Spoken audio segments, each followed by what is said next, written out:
Welcome back to Deep Thoughts, ladies and gentlemen, on this brisk 46 degree Fahrenheit night. I wanted to tell you guys sort of like my regimen for recording these shows as of 2020 December. I work a full day. I eat, hang out with my friends, maybe a couple sets of friends. And then like right now, it's 2:30 in the morning. At one level, I want to be back. I'd rather be in bed, let's put it that way. But on another level, recording episodes is fun, man.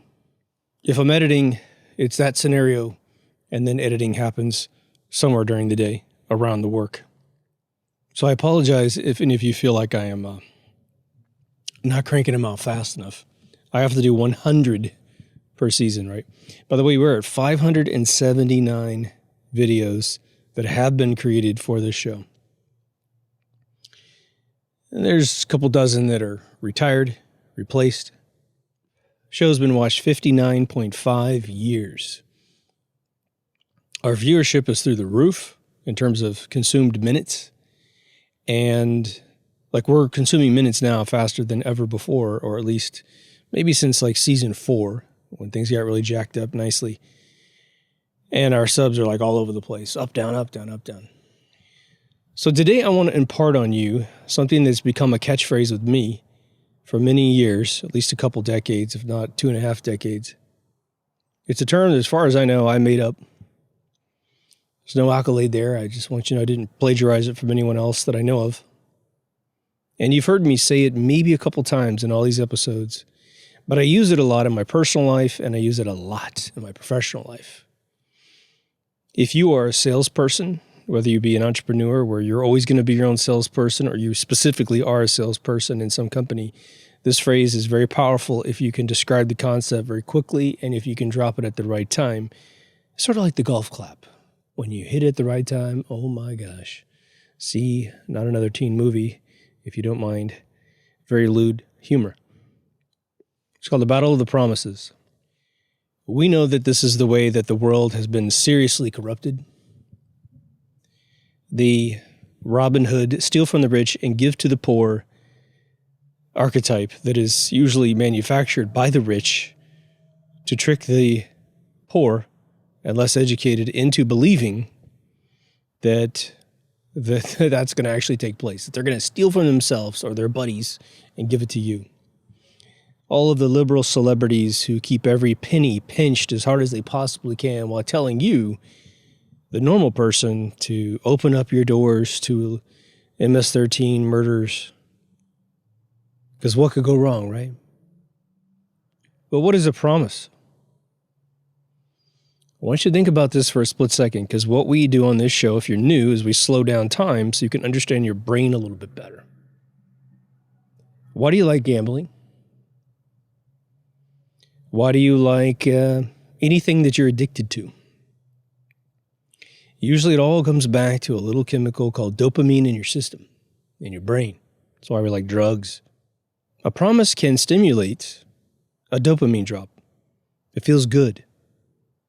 It's an assurance that something's going to occur. And if you're happy about it, then the promise will exponentially reinforce your dopamine, both from an intellectual, conceptual level without any dopamine. And then when the dopamine hits, it's like, oh. It's like Gary Oldman biting the pill in Leon or The Professional. But now, what do you know about promises in terms of believing them? Let me ask you a question. Do you believe promises more when you're young or more when you're older?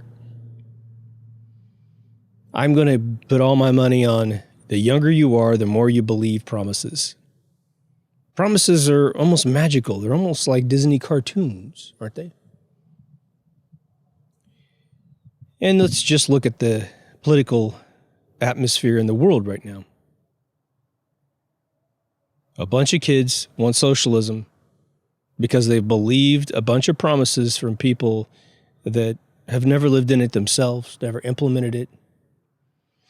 They believe it from the same people who have potentially been in control for decades and decades and decades, but never delivered on it.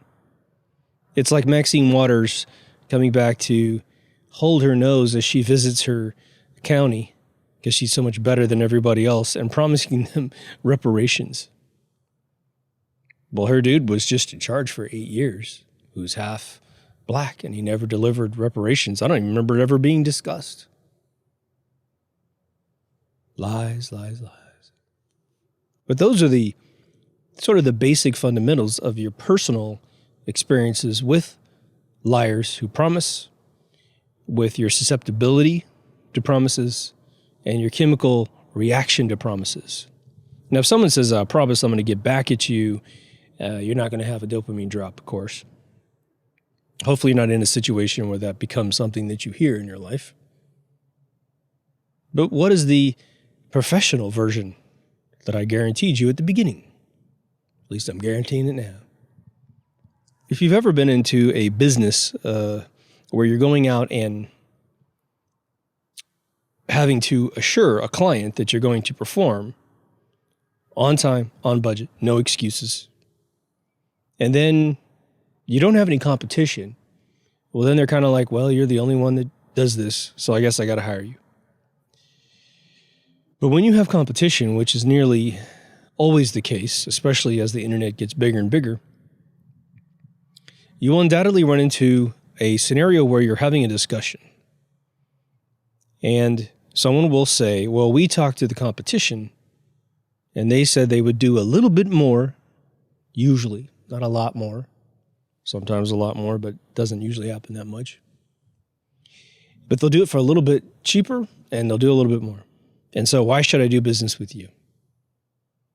Now, the interesting thing about it in America is, I would say when I ran my video game company, and again, my clients were gigantic, we're talking Atari, Yahoo, Marvel, Disney, MTV, Electronic Arts. I mean, the list goes on and on.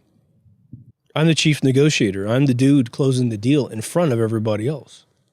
I had slightly shorter hair at the time. It's so pathetic that we worry about how long someone's hair is to trust them or not, right?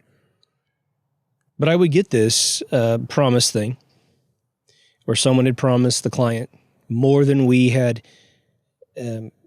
initially promised in a vacuum, right? If somebody said, hey, here's the other guy's sheet of stuff that they say they will do and the price that they'll say they do it and the timetable they say they do it, can you beat that? I've rarely ever had anybody do that for me. I'm always the first one, as comedians say, taking the bullet on stage, walking out there to a crowd that's cold as ice. You got to warm them up. I believe it was in a negotiation with Yahoo Games that I first used this and saw it, took it from my personal life of just stating this with my friends and then pushed it into the professional realm. And I think if I was a guessing man, I saw the other person's mind immediately approved our gig after me saying this. And we had had a situation where prior to us, a company from Russia who was doing some beautiful work, but as I explained in a previous episode, their coding technique unfortunately trusted the manual, and the manual was wrong. And because of some previous development efforts I had with my company in some really tight spaces, programming video games on cable boxes for Time Warner, we realized that the manual doesn't work when you get, because we sensed it. We had no processor, no memory. We sensed it. And so when we got to normal platforms, big platforms with almost infinite memory and disk space, our stuff was super tight. But this guy threw out a bunch of stuff that, again, we had no previous knowledge of. And I said, I just looked at him like, sort of like a grin, like a cowboy looking at another cowboy making an unreasonable statement. I put a pregnant pause in there and I said to him, well, now that's the battle of the promises, isn't it? And he kind of smirked like, oh my God, I never even heard of that phrase before. And I said, so I let that sit with him for about a beat or two in the script. And then I said, how's the memory doing on that game that they created? And he kind of smiled. And I said, how's the processor after, say, 10 minutes of running that game with no players in it? Just you running the game by itself, which is supposed to be like a 12-man poker game. And he just kept smiling and smiling and smiling. And he's like, all right. Because they were following the manual, all the processor power was gone, all the memory was gone, and it was just a bug in the flash player way back in the day. So we sealed the deal. It was the first volley of several $100,000. We got us started. So let's say you're in a trade business where you have a service or a product. Services are usually more apt to use this excuse, but you're a plumber, you're a general contractor, you're somebody that does something, and there's competition, and someone's throwing the competition in your face constantly. Don't rush into the phrase. Let it sit in the room for at least a second or two. And just kind of look across the table as from one wise person to another and just say, that's the battle of the promises, isn't it? The other thing was that we were in the United States, just 35 miles south of Yahoo headquarters in Los Angeles. There's actually a headquarters in the Bay Area, of course. And I said, look, we're local, man. No translation. We work around the clock. We work 7 days a week. Not because we feel like we have to, but because we like it that way. We'll let you know when we leave town. It'll be after we deliver the product. Now, what's obviously extremely important as a digression in the follow-up of that sort of scenario is you must deliver excellence. Not just your goodest, not just your bestest, but the ultimate. At least on your first project, you need to just knock it out of the park.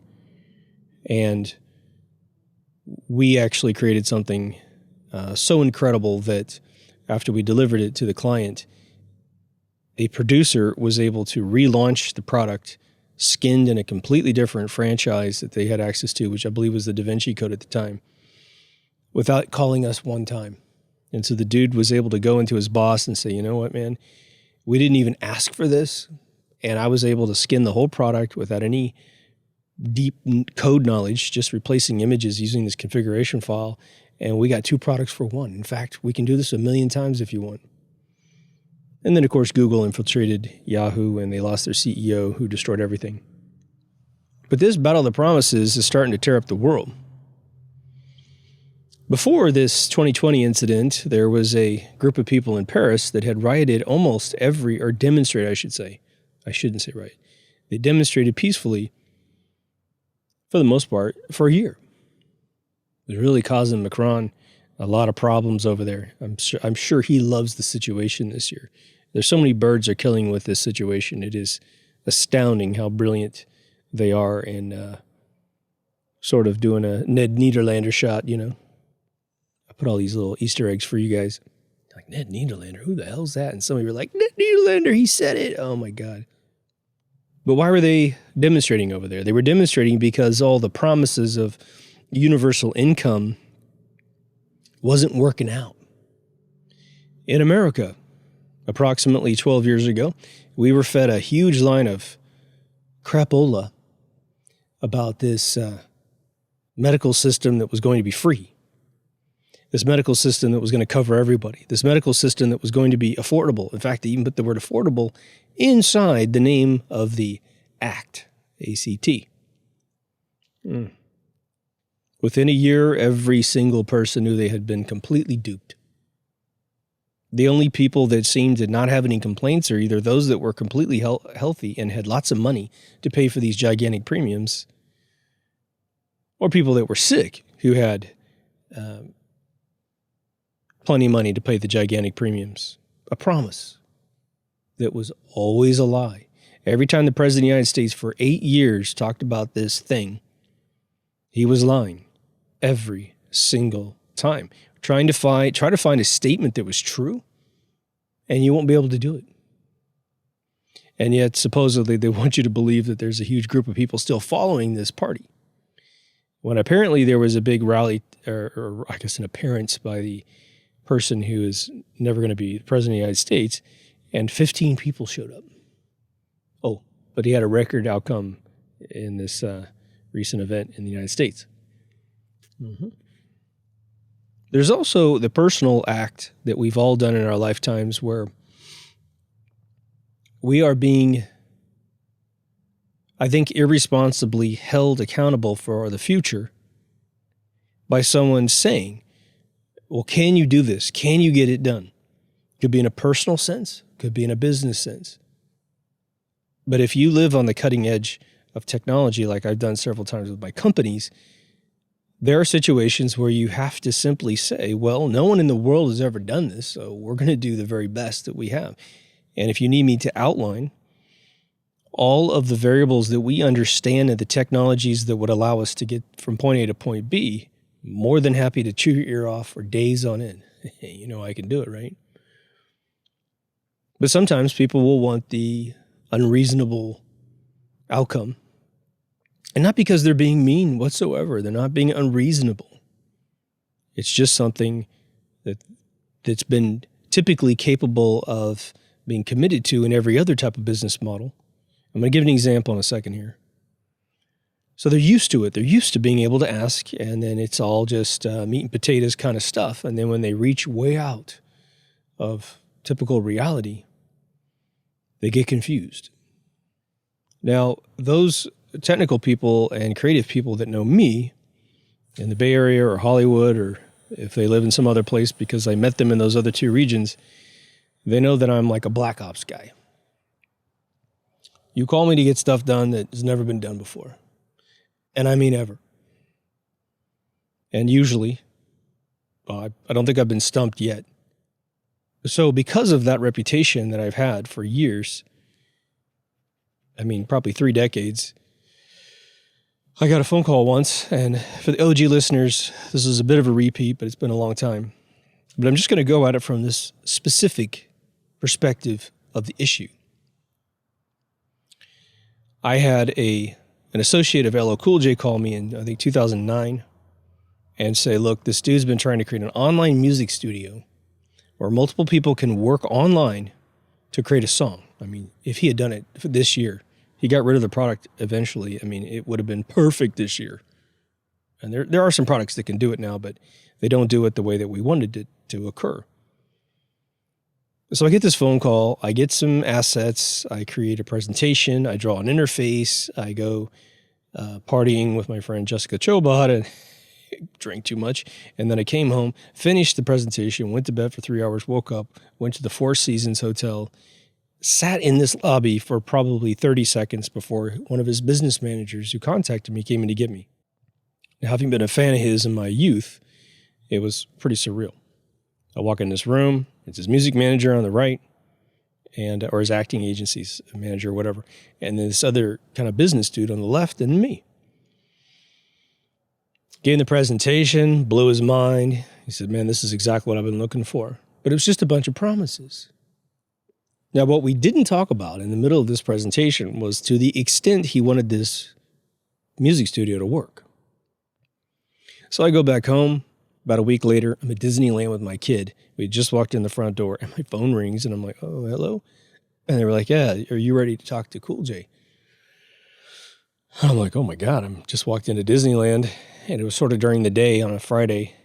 And I'm like, yeah, give me 1 second, and I ran inside one of the stores in the front area there and just hid in the back, and I was just talking to someone in the front. I said, hey, I'm not stealing anything. I just got to take a phone call, and I'm not supposed to be here. Or at least I want to give the impression I'm here. And they're cool. So I get on the phone. He says, look, man, I love your presentation. This is great. You're a team player. I looked at your resume, your company, blah, blah, blah. We got hired. So then we start building this product. And then out of thin air comes this very logical feature that anyone would want who wants this to be created.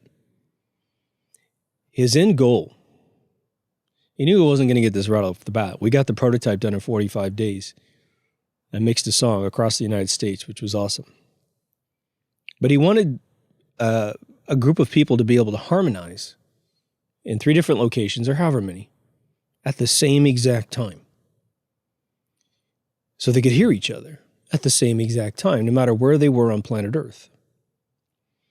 And right away, I'm thinking, oh my gosh, maybe with the Douglas Adams sub-ether wave band, we could pull this off.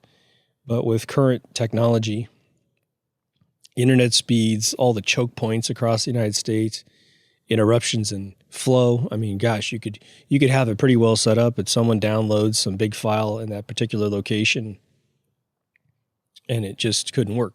So what we ended up finding out was that during the prototype presentation at William Morris, where we mixed the song, we realized that we were at 30 millisecond delay. He speaks into the mic, to the beat, and it took 30 milliseconds. Now, we didn't know it was 30 at the time, but it hit the mic, runs over the operating system, comes back to the ear port, and goes into his ear. And that trip was 30 milliseconds. The layman didn't notice it. LL Cool J noticed it. He was like, it's off. It's delayed. And I'm like listening, going, oh my God, I'm trying to train my ear up to that point. Then we did some math, found out it was 30 milliseconds. And so then we started using other hardware that's more hardware and less software, and found out that truly the trip takes about 15 milliseconds, 12 to 15 milliseconds. We had to create a special USB jack that would take the audio down to the USB, give a copy to the operating system, and run a copy back up to your ear. And we had to create a separate Dolby driver for it. I mean, it was tough. But that's just solving the problem at the actual laptop or desktop. And now I'm supposed to achieve this amazing thing over the internet with 3 or 4 people. We work on this product for 11 months. It looks tight. It's working well. You can totally do a song together, one at a time. The ear thing works for everybody at that location. All you have to have is a web browser, which downloads the plugin for your headset, and you're ready to go. Your DJ in England drops a track in, you're in LA, you start rapping to it, you're good. But 11 months in, he finds out, after we got sent off on this big journey to redesign Pro Tools into this package, and literally, if we had built this package the way we designed it, would have put Pro Tools to nap forever. But somewhere on his side of the game, they lost track of this simultaneous recording harmonizing feature. I thought that they had conceded that this was physically impossible in the world. And so I'm called up to his offices off Melrose and La Brea. And he's not happy. And it's hard to see your hero of sorts be unhappy, and a client that's good. And we're excited about this project. We don't want to lose this project. But that was the last day we worked on that project. He kept saying that it was the steering wheel to the project to be able to do this harmonization thing. And I'm looking at this other dude who is his business manager, who very well knew that we had informed him that this was impossible and apparently didn't pass it on. I don't think it was malicious or anything. It was just one of those things. And so he and the manager and I went off for dinner after about a 3-hour meeting with Cool J. We had a conference call with Cool J in the car after dinner. Seemed like everything was cool. Trying to figure out what things are going to cost for the next phase. And they pulled out, had some other group finish it technically, which it was already working. I don't know. It had no bugs. All the features were in there.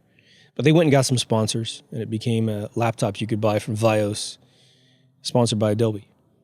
Changed the name just a little bit, changed the logo just a little bit, ran for a few years, and then was over.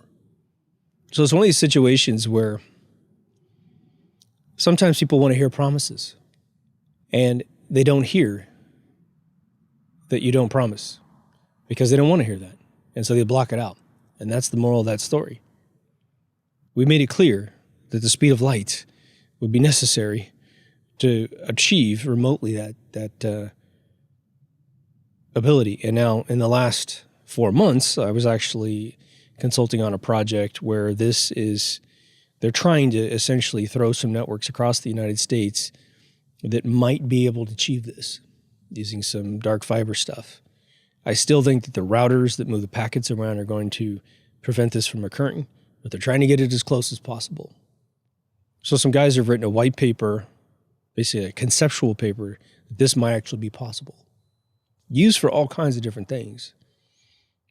In addition to the business side of things, because I think this will be helpful for you, especially if you're young and you get into this, you will come in with some wisdom that will blow the minds of the adults.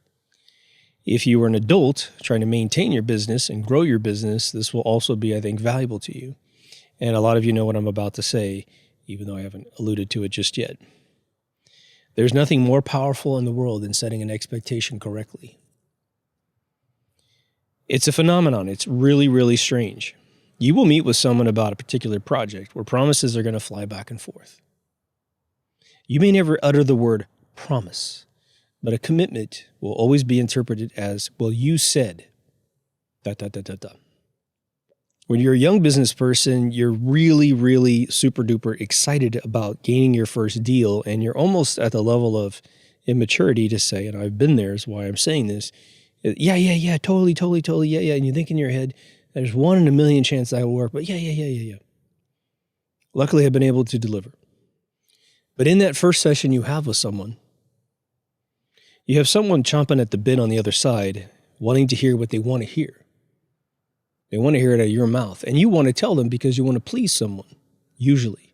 If you're a conniving con person, then you're just one of those people and you're going to lie anyway, but you're not watching the show if you're that kind of person. What's fascinating about the first meeting with a client or anyone you're working with, even a friend, a relationship, whatever, is that, in my opinion, they're willing to hear anything. They're willing to hear any limitation that might be a part of the project effortlessly. Well, I don't think we're going to be able to quite hit that, or if you want to hit this level of perfection, it's going to take a lot longer and take some money because this is the process and you explain it. They're good. They're good with anything that you say during that initial meeting. The other one is to not tell yourself that you're going to solve all these insurmountable problems simply because you need the money. If you lie to a person about their project just to get a check because you can't pay your rent or whatever, I want you to envision sitting on top of a pile of dynamite, and then you just turn the detonator and your career's over. Okay, so you get that little check, you get the rent paid for 2 or 3 months, and you will almost never get the check again unless you can change your identity, change your industry, never meet those clients again who will ever talk to anyone else. And with the internet, that's much more difficult. Now, you also don't want to get obsessed with the minutia. I've seen people go in, and in fact, my partners are this way, or my partners in the past have been this way, and it's almost to their credit that they were so utterly honest that they wanted to say, well, maybe not, maybe, well, I don't know, maybe, And part of it had to do with lack of experience in doing the certain type of work that we were doing. They were just being honest. In their estimation, they couldn't see the solution. I had a client worth millions of dollars that we nearly lost because one of my partners was such a nice guy that he was going in, and I saw him in the meeting, and these 2 guys were saying, we're not sure about your partner over here. He's making us feel really nervous. And I said, okay, well, let's sit down and talk about it. And they outlined what they wanted, and I saw clear solutions for everything because I had been an OG programmer / designer, architect, director, whatever, for really heavy things like EA.com. And so I'd seen this stuff before, and I said, oh, yeah, I think we could do this and this and this. And I remember one meeting, they just turned to me and in front of my other partner and said, no, that's what we have been waiting to hear. Sort of indirectly kind of slamming my other partner like, dude, why couldn't you say that? But it's teamwork that makes the dream work, as Cool J says.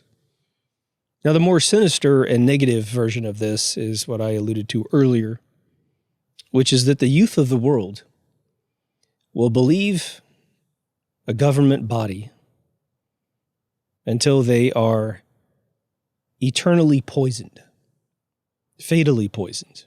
It doesn't mean that the time of death is going to occur shortly after being poisoned. It is just that they will have a tough time finding an antidote for their brain. What's fascinating about it is that we have comparisons that we can make, which are actually direct comparisons, which don't feel like direct comparisons in my mind. What am I talking about? Well, what I'm talking about is how many of you believe one religion and you have bumped into someone who believes a different religion? Could be all within one genre like Christianity, and you're a Mormon and someone else is a Jehovah's Witness or a Quaker or a Catholic or whatever. And you guys have completely different interpretations of the Bible. At least you know that they exist out there. And you might even talk like they did in Meaning of Life just before they sang the song, or just after they finished the song, Every Sperm is Sacred. I think it was the Protestants talking. And I believe it was, Graham Chapman talking to Eric Idle, who was playing his wife. I think that's the cast. And he simply said that they had privileges that the other guy didn't have. He had to sell his children to experiments, the other guy, the Catholic, because they couldn't wear a condom. And it's a weird thing when you have been raised in a particular belief system, or even probably more strategic, you weren't raised in one, you picked one, and generally as an adult, and so you absorbed it and you feel very convicted in your beliefs. And then you run into someone who thinks you're completely wrong, even though both of you want the same exact thing for society and for yourself in general. Sometimes, right? We know that we've had a lot of organized protests. Some of them get crazy. Some of them result in senseless looting and that sort of thing. It has nothing to do with the agenda that's being presented. We know people have been killed. We know buildings have been burned down. Businesses are being destroyed forever. Just read an article today that all those businesses in Oregon and Washington are now receiving their insurance hikes because their buildings are in locations where these privileged white kids go in and destroy everything in the name of a movement that they barely have any grasp of. In my opinion, one of the quickest ways that I woke up as a young man was that the world had this sort of indirect promise that if you did certain things, you got certain things in return. I'm old enough to remember the advice that went out from almost every person in the Midwest, which was find one thing that you love to do, learn how to do it better than anyone else in the world, and you'll never work a day in your life, and you'll retire early, la, la, la, la, la. Even if you end up working for a corporation, you'd work 30, 40 years for a corporation and retire with a pension. Doesn't work anymore like that, does it? It didn't work for me almost immediately after I probably became a teenager. I think one of the simplest things that we have around the world is that as a child, you do not believe that your parents should ever be apart from each other. And what's interesting about it is we don't raise children out of the womb saying to them, Mommy and Daddy are never going to get divorced. Mommy and Daddy are here forever. It is simply so embedded in the utter DNA of mankind that even a baby believes that Mommy and Daddy should be together, at least for all the years that they're at home. And yet the bankers sabotaged that in the 70s when they used the feminist movement to tax both sides of society and break up the home to get the kid inside the systems watching Al Gore movies as soon as possible and having transvestites read your kids' library books in preschool, including the ones in Texas where the transvestite did a giant pole dancing lap dance for a child while the parents yelled and screamed, hooray. Killing it, man. Killing it. So when I saw my parents get divorced, there was a few reasons that I knew at the time, and there was a few reasons that I didn't know until I was much older. I didn't really have a problem with it because, again, as I've told you, both my parents were very busy people, very into their own lives, and so it was kind of like both of them were the reincarnated twin of, was it W.C. Fields, right? Get away from me, kid, you're bothering me. It was sort of my whole childhood. They'd loop around to kind of like patch it up and then they'd disappear again. It was interesting. And I didn't really care because they had done that to me from birth. And so by the time I was older, it was like I didn't miss something I never had. It made me extremely independent, which paid off in the end. Then as time moved on, I learned that the school systems were completely corrupted. I mean, they weren't balanced between states. Teachers were criminals sometimes and weird stuff. And so you realized, okay, we're all a bunch of little kids in different aged containers. And that really was helpful to me because, you know, at the age of 13, my dad's army buddy told me, you got to raise yourself from now on. And I was like, what? And this dude's like, brilliant guy. Been around the block, man, let me tell you. And so I was like, okay, I'm not sure exactly what that means. I'm not sure exactly what that entails. And I'm not sure exactly why he was telling me that, although he told me the opening statement was, I think you're more mature than your father. And not to knock my dad or anything, it was just, I was really serious guy at a young age. And I think that was, my dad's just a very playful guy. And so he interpreted the other side as like, okay, you're maybe an old soul, maybe. I'm telling you these anecdotes because I think that a lot of you probably have your own very similar experiences. In America, we have the American dream, which sort of alludes to the previous example where if you do these things, you'll be successful. And then you learn about boom and bust cycles, the ritual that is about to be upon us if we don't have a major situation. It may be upon us if we have a major situation to correct the situation that just occurred in the United States. So you're born without the knowledge that there is a substrate of control. There's many, many layers to it. The layers increase every single year. You have your own personal battle of the promises. Well, because any one particular day, I'll give you an example. Remember my example about talking to a potential client or potentially a friend or a partner, and you're making commitments to each other. Well, you do this, I'll do that. Okay, great. So you will renegotiate at times life itself with yourself.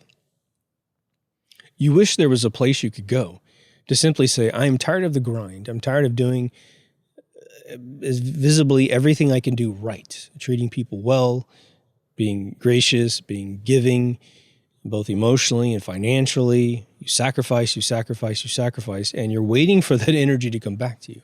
Now, it might be coming back to you in ways that are more subtle. For instance, I make it a ritual to tip people well, to treat people in public really well, and to help my friends whenever I can. Now, I may not get back those frequencies in a way that is recognizable to me, but perhaps the freedom I have to run my own life and be self-employed every single day for the last, 17 years, that is more subtle for me. The return is more subtle for me. You're going to survive. It's going to be tough at times, but without you giving this to the universe and getting back the positivity, you'd be in a ditch by now. You'd be unemployed by now. I mean, you'd be on welfare. You'd be living in someone's bedroom. But because you do put this frequency out, we keep you above water. Every once in a while, you're going to get lucky and something great will happen to you. That's sort of how I interpret it. But I do think that we, at times, feel like shouting at the sky. It's like Christ talking to God and saying, why me, man? Why do I have to die? I kind of like it here. I got some buddies. And Mary Magdalene's looking pretty nice. I do go to these like whorehouses every day. All right. I don't think there's any doubt that if Christ didn't get sacrificed for our sins, that he probably would have married Mary Magdalene. He probably would have. But then you have the next step up, which is probably your friends. You meet in under one circumstance and things evolve. You're probably never on the same track as your friends. And that's why you like them. They have a little something different. You share your side of the world, they share their side of the world. It's a fun experience. But guess what? You don't spend usually every night with your friend or friends, and you don't sleep with them, and you don't, plan your whole life side by side with them. Then you have your lover. Better than a friend. Someone who's got your back, no matter what. Even if you're wrong sometimes, she'll explain it to you later, or he'll explain it to you later, if at all. They usually know that you were full of it at one point, and they just let you figure it out for yourself. But now you're going to spend almost every waking day with them, sleep next to them, eat with them, help them when they're sick. They'll help you when you're sick, etc., etc. And then, depending on if you get married or whatever you want to do with your life, you might end up wanting to have children with them. You would love to have a little one that looks like you and looks like them. It doesn't even matter if it looks all like them. You love them so much, to replicate them is only a delight, right? Well, now you're dealing with a child. It's a very interesting experience. You're going to make commitments to your children. How many of you have seen a movie that dealt with the issue of death with a child? Meaning, your child sees a pet die, a grandparent pass away, maybe even a close friend disappears at some point due to some accident. And you have to explain to your kid the concept of death. And it depends on how old the soul is inside your child as to whether or not they go, no, okay, that's a bummer, or whether or not they're totally freaked out. I think a child that is completely freaked out of death is typically a fairly new soul to the human experience. I was very fortunate to get what I believe to be a very old soul in my kid. She had to deal with grandmother passing away in her early 50s. One of her best friend's fathers passed away just randomly in his early 30s. I mean, she saw quite a bit of strange things occur, and she dealt with it beautifully. But your child doesn't have any commitment to liking you, besides the biological need to have a mother goose of some sort, someone to protect them. I think the younger the soul is, the more the child gets attached to the parent. And the older the soul, they tend to be very independent. No matter how much you try to get them dependent on you, they're like, no, I'm good. I'm good. I love you, but, I'm good over here. And it's sort of a blessing in the end when your kid can totally take care of themselves because you worry about them less and you trust their judgment implicitly. But you'll make commitments to your kids, won't you? And you'll make commitments to them when they're 3 about what you're going to do when they're 16 or 18 or whatever. And it just depends on how society unfolds. How many of you have kids? And in the United States, there's a commitment, usually an unwritten commitment, that the parents of the bride will pay for the wedding. I can't remember what the groom's parents are supposed to pay for, but that's just the way it is. And I've known friends of mine that had their kids and they were in the pocket when their kids got married, and so they were able to give their kid, ridiculous amounts of money to have an amazing wedding. And then I've seen the economy crash. The parents lost everything. The daughter wants to get married and there's nothing that can be done. Most kids understand, but some kids don't. And they feel like their parents didn't uphold the tradition of the promise. Usually a pretty narcissistic kid does that, and it's pretty rare, even though they made a television show out of it, I think. And then let me ask you this personal question, which is, have you ever had anyone promise you something, and they totally neglected the promise? They chose to renege on the promise. And as an adult, especially if you're someone who always upholds the promises that you make, or death do you part from your promise, it starts to feel like that B word known as betrayal. Well, in a relationship, what's very interesting, that I believe is very, very different from the Stockholm Syndrome we're about to integrate into this episode. And I have a whole episode on Stockholm Syndrome. I don't know where it is, but it's out there somewhere. It's on the website, deepthoughtsradio.com. Use the search field.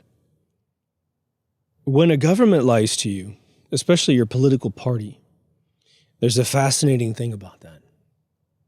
If a person is casually engaged in their political party, they will usually switch parties if they are lied to, because they don't have a huge attachment to the party and they haven't showboated their party to their friends. I am this and I'm better than you, right?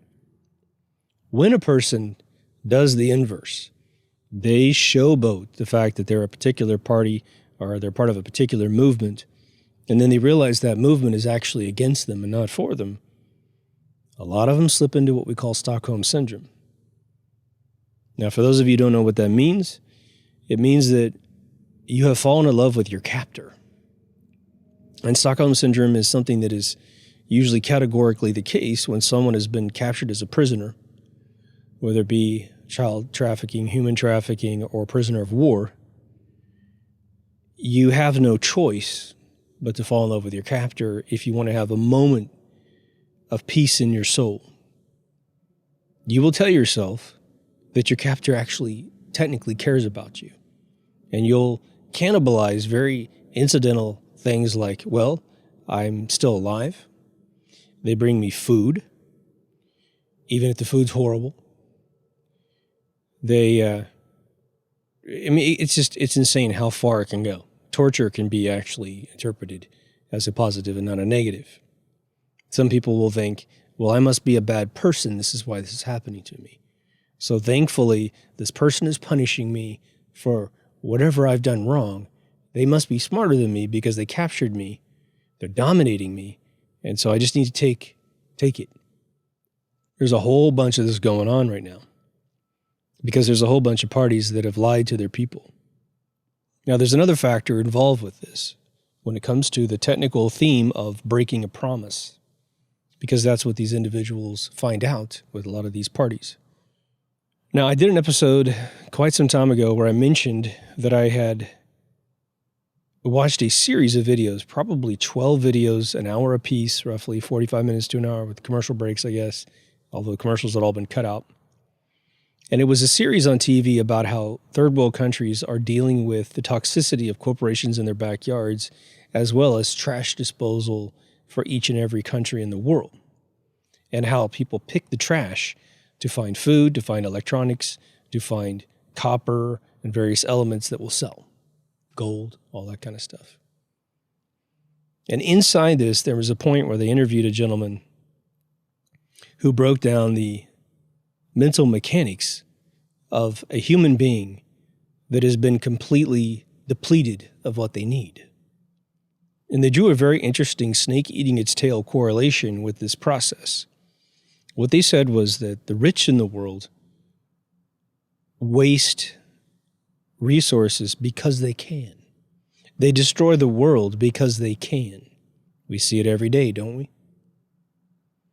The poor and the destitute and the starving, aka feral human beings, they do all the same things because they don't have the mental aptitude in that state of mind to care. They're just trying to survive. And, you might be going like, what do you mean, waste things? People who are broke typically use every single piece of the buffalo. Not true.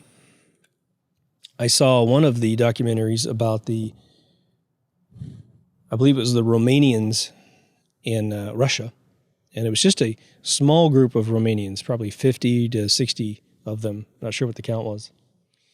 These people had struggled for a very long time.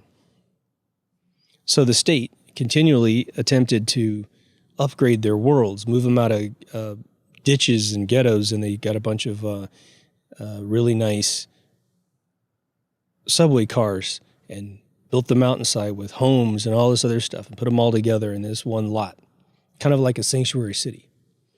They bought them TVs, they bought them game units, they bought them all kinds of places to put the refuse and have it picked up on a timely basis. But within a few months, they realized that these Romanians had sold everything that they were given for money to get their things like cigarettes and other addictions.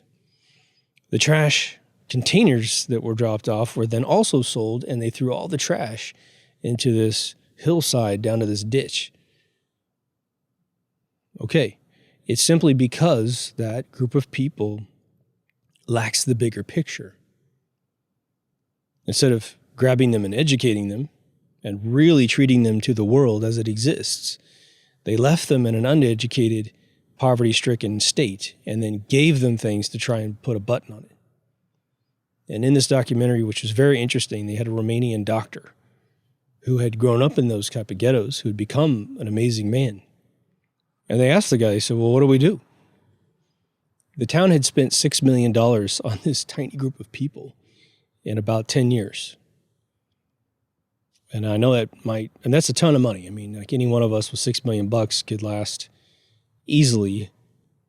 I think probably one individual could last 60 years with that kind of money, right? $100,000 a year, especially in a place where nothing costs anything.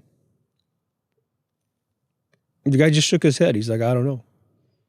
Education is the only thing. But if the parents don't endorse the education, which was one of the big things that the kids never went to school, and this is all over the world. This is from Uganda to Brazil to all these different locations. And I'm sure it happens in every one of our countries. I don't mean to pick on anybody. Promises. Very interesting dynamic for the human mind. It's you'll have a situation without a promise necessarily that someone has made a commitment to you. Now, in my opinion, a commitment runs a bit like a calendar in your computer. You can put an event in your computer to happen one time, and it comes and it goes. You go to your meeting, you have your conference call, whatever it is, and you never think twice about it.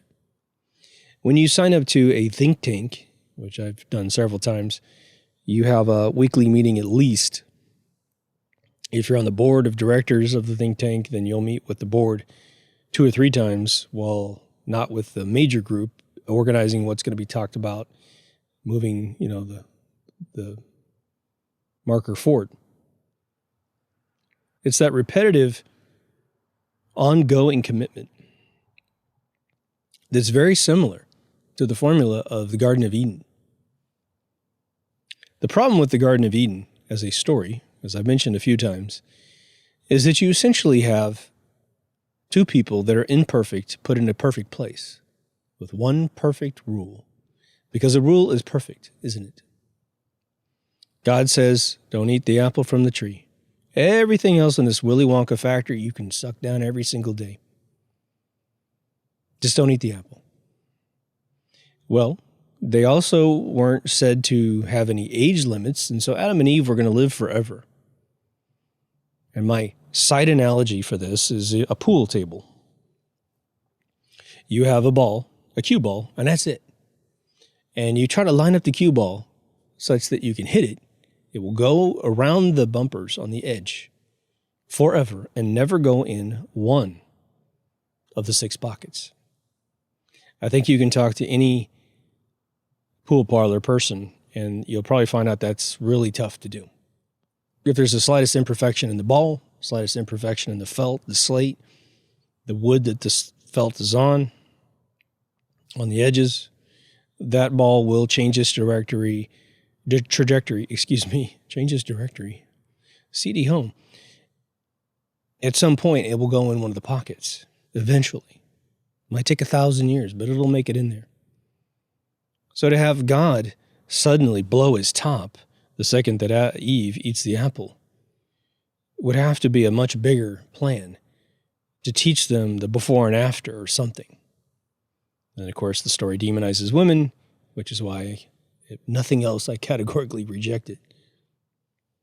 But this is sort of what happens in our personal lives, isn't it? We have commitments with our partners. We have commitments to and from our employers, to and from our children, to and from our friends. And it is an impossibility to uphold all the promises. Even if you take a contract from a potential client, you actually need to put inside your contracts, especially after 2020, an act of God clause. Could be defined as an employee passing away. Could be an act of God like 2020, where even if it's propaganda-based, it doesn't matter. It's affecting everyone. And the way I think that you can enjoy life a whole lot more is to tell yourself, if you're doing any business with anything other than a machine with infinite power and a lack of any type of flaw that could be achieved, which is pretty much every machine on Earth, but usually machines can outlast human beings, depending on what kind of machine it is. Human beings will always let you down. And it's not because they're disappointed with you and they're retaliating. Oh, that does happen. Betrayal happens. Selfishness leads into betrayal. I got a whole episode on betrayal if you want to listen to that. But because there's two sides to the coin in all cases when it comes to a promise. There's the person who's receiving the promise and the person who's making the promise. You will be on both sides of the coin several times in your lifetime. I know that sounds trivial. But then again, these are the elements of existing as a human being that absolutely no one seems to be talking about. If you bought a self-help book, you're probably going to get less content than you will get in this one episode. If you bring it up to a friend, they'll get some statement, some catchphrase or something. Life's a bitch and then you die, man. Suck it up. And that can work for a little while until you really need something. And you need people to uphold their side of the deal. And for whatever reason, they either won't, or in a lot of cases, I think predominantly, they can't. And it's disappointing. One of the things that's happened to me as just a kind of a ridiculous example is that I used to be very shy about, I shouldn't say shy. I was too prideful to take unemployment if I ever ran into that. And I didn't even hit a remote unemployment realm until 2013. And what I would always do is spend my savings first and then go on unemployment. That's a really stupid thing to do. Always do your unemployment first, and then your savings is when that runs out. Because if you go the other way around, when it's over, you're really hustling. And there could be something healthy about that too. It's time to get rolling, baby. You need more money. And it's funny how we always seem to find some way to make it happen. So for me, I was trying not to milk the system, even though I've paid hundreds of thousands of dollars into the system and only made back a fraction of that. We don't need to do that. The other one is in the expectation realm. When you're in a situation that is fraught with obstacles that you've never dealt with before, or you've dealt with them before, but they're not as severe as the ones you're dealing with now, which I think is a very timely topic for this year. It's important to continually communicate with everyone who could bail you out, everyone that could help you out. If it's nothing more than just referring you to a client, referring you to a particular job, you need to let them know that your clock is ticking down, that you're going to need some help. You need to just, at one point, make it very clear that you need people to engage as opposed to just simply listening to you, because they will naturally always listen to you. Naturally. But a lot of people have never helped another person in any significant way. It's not that they won't. It's just they've never done it before. And so in their brain, there's no instinctual thing to go, well, I've helped a lot of people. Let me just talk to some buddies of mine. I'll get you a job. Once you've done it a few times and you feel the euphoria of helping another human being, it will become your addiction. And then you'll lose sleep because you can't help a friend. I will say this just as a footnote to that. Many of you already know this, but sometimes just a kind word, a pep talk, can be the help that they need. That's why I try to do it every once in a while in shows. I've mentioned in the last 6 months, individuals that seem to be willing to sell out their own people in my country just instantaneously. They love the promises that things will all be better. They love it. They're addicted to it. And the archetype of promises is very interesting because within a promise is an anatomy. The most appealing promise to a young person in this day and age, because parents don't raise their kids to appreciate a job well done, this satisfaction you feel at the end of the day when you put your head down on the pillow, like, man, I kicked it out of the park today, man. Killed it. Feels good. I did twice as much as I thought I would get done today. The promise archetype of today is that you can be lazy, do nothing, and enjoy all the spoils of life. That is the archetype of today. But what is that? Well, there's a few sayings, right? No such thing as a free sandwich. If it seems to, too good to be true, it probably is. We've lost these little sayings in society. No one is telling these kids at their parental level, because think about it. Nearly every kid who is acting badly in 2020 has a parent that they communicate with,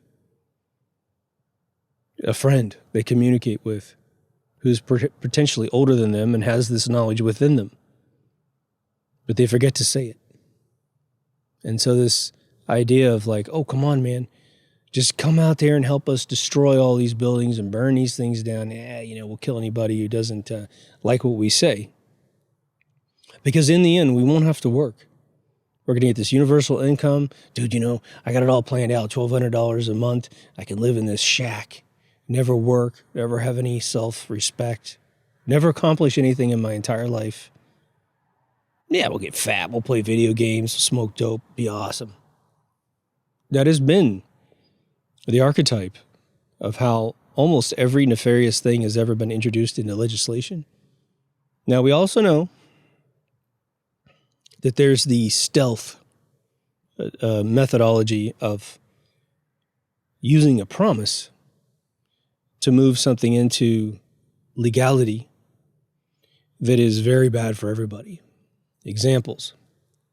I don't know what they call this in Europe, and I would actually love for one of you to chime in on this to any level of detail you can for me. In America, when we go vote, there's, because we have 50 states, we have the state vote, and then we have the federal votes. At the state level, and especially at the community level, we have these things called propositions, which we abbreviate and we call props. And they're given numbers every single year. So Prop 1, Prop 2, Prop 3, whatever, goes up forever. These propositions were taught to me in probably the last 15 years to be all taxation, no matter what you're voting for in a prop. Usually, and there's some exceptions, gay marriage was one that wasn't a tax. The other one was whether or not to allow legal immigrants into California. Was a prop, didn't really come with, that comes with taxes, but that's just going to be taxes anyway.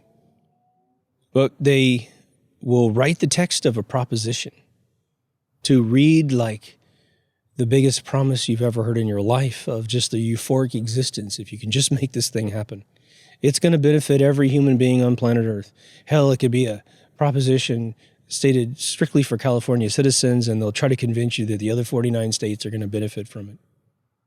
Usually, categorically, 99.9% a gigantic lie, which is why when another elder taught me the actual sort of common denominator anatomy of these things, he said, never vote for them unless you like taxes.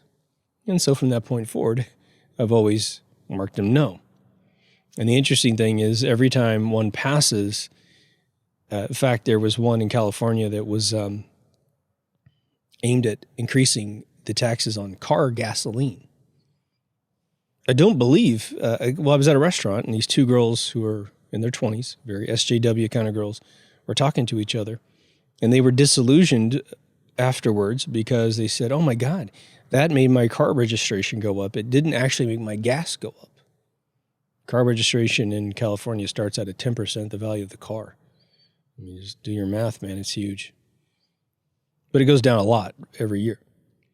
So what I want to get into your brain, to highlight in your brain, again, I'm not trying to get you to follow my religion, but just remember that promises are insinuated in so much of our communication with each other. A commitment, even though, and what's strange is when you're a kid, a commitment is supposedly like a lesser promise. A commitment is usually, well, if it's convenient, I'll keep my commitment to you. What's interesting about that word is that when you're in a relationship, typically, at least one of the partners wants it to be monogamous. You don't go sleeping around with other people. That's the commitment. And that commitment is always interpreted as a ironclad promise not to break that rule. But how many times do we have these commitments with people? Hey, will you help me move? Yeah, sure, man. And they find out the Super Bowl's on that day. Sorry, man, I threw my back out yesterday. I'm going to barely be able to watch the game on the sofa. Go down to the bar and get me a drink to ease my back pain, right? And so things fluctuate. So I talked about earlier, this whole idea of setting expectations in a client, and that the way it works is that the client will take anything that you say. You can say, I can't do that, I can do this, and they're completely fine, non-emotional.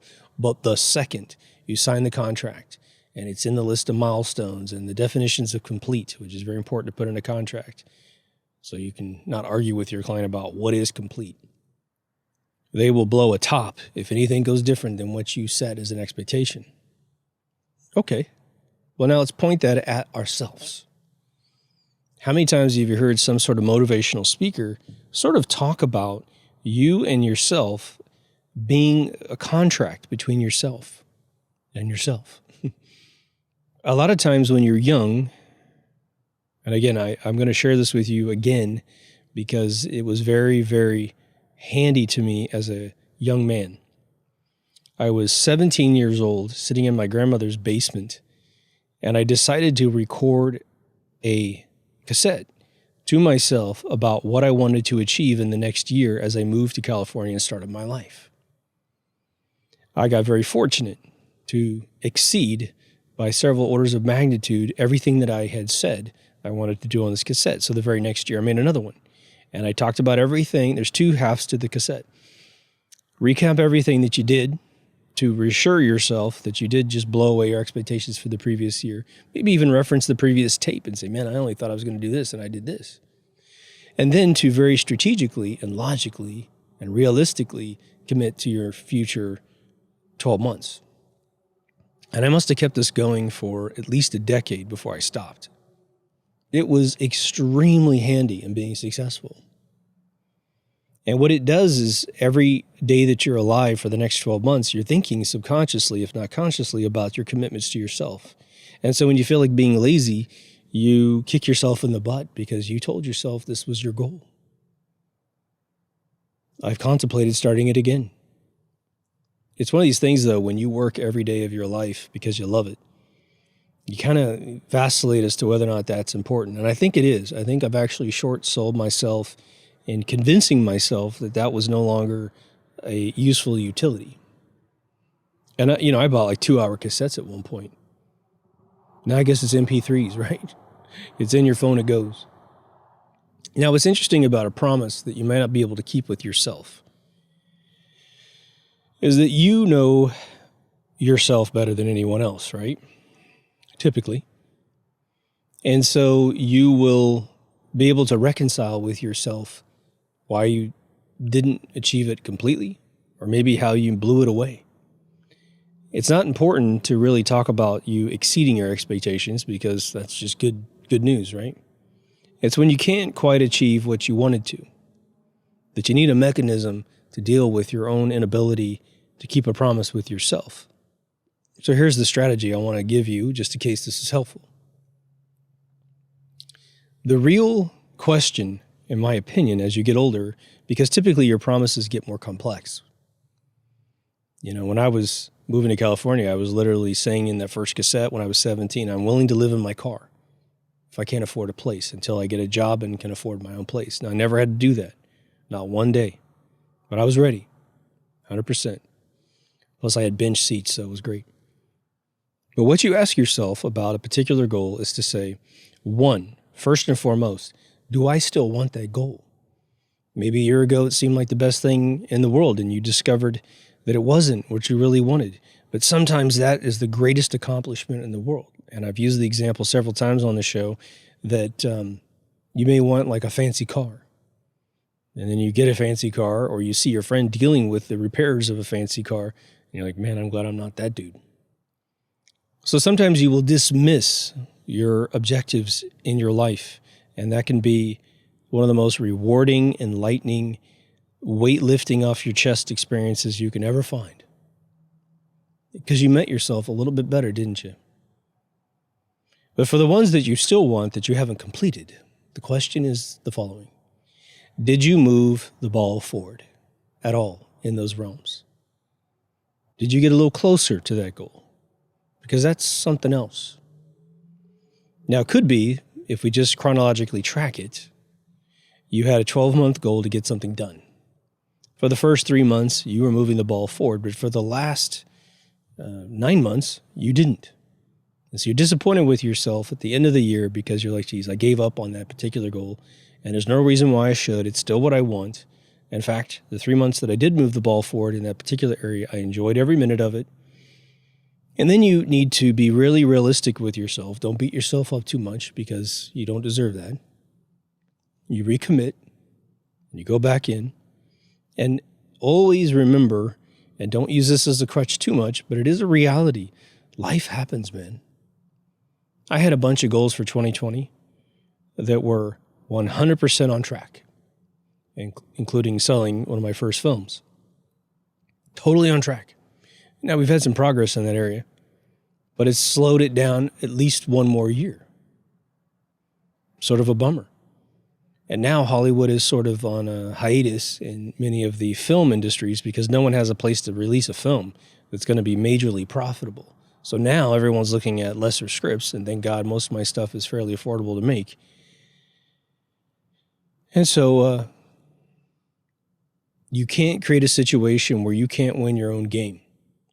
Sometimes those 9 months that you're all concerned about because you didn't move the ball forward at all, you didn't even pay attention to it. Maybe you never even brought up in a conversation. You feel like you just absolutely cheated on yourself.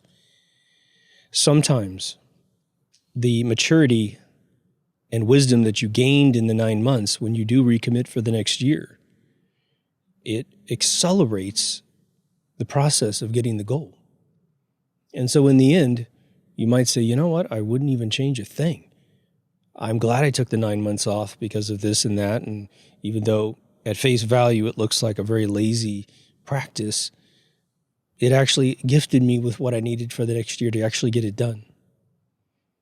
As well, many of you have multiple goals, and you will set aside a goal that you thought was priority number 1 for priority number 2 that went to 1. Sometimes you have to take care of a sick relative. Sometimes your kid needs more help at school. Those are way more important than any of your personal goals in the end. Plus, if you're tenacious, you could probably find the time to reward yourself after one of those tumultuous days with your goal. And it's going to be spending maybe 30 minutes on your goal as opposed to 8 hours on your goal. You're still moving the ball forward. Now, I'm going to give you a silly analogy that I think will yield a mechanism to view your life that might be rewarding for you. And this is going to seem like it's left field, but I'm going to tie it right back to this episode here. I have been studying more and more because of my friend's obsession with dopamine regulation in his life, the triggers of dopamine in the brain. Now, there's all this talk about Anunnaki. There will be an upcoming episode on the Anunnaki. The story of the Anunnaki that is very common to the mythos of them is that they created mankind as a slave race to dig all of the gold and precious diamonds and all this stuff out of the earth. And then they took off with all the stuff, and whatever's left is whatever's hard to get. It's the mother lodes down inside the soil. Doesn't explain why Deadwood, South Dakota didn't get raped, because all the gold is very visible back in the day. But man has this bizarre fascination with shiny things. It is my true belief that the trigger inside the brain when you see a shiny object like a diamond, an emerald, or shiny steels, some of those beautiful crystals that you can find that don't have any major value, but man, they're so fun to look at, the dopamine drops. The spike of electricity in the brain when the rods and the cones in your eyes are affected by what's technically known as an overexposure of light, drops a dopamine dose inside your brain that I think can probably be technically likened to cocaine, heroin, acid, anything that we can get addicted to, like gambling. It's so prevalent in mankind that even chrome turns this on, right? You pop a hood on an old supercar, and you look down, and someone's had the head dipped in chrome and all the blowers and manifolds and everything dipped in gold, or dipped in chrome, excuse me. If you get it in gold, it'd be awesome, right?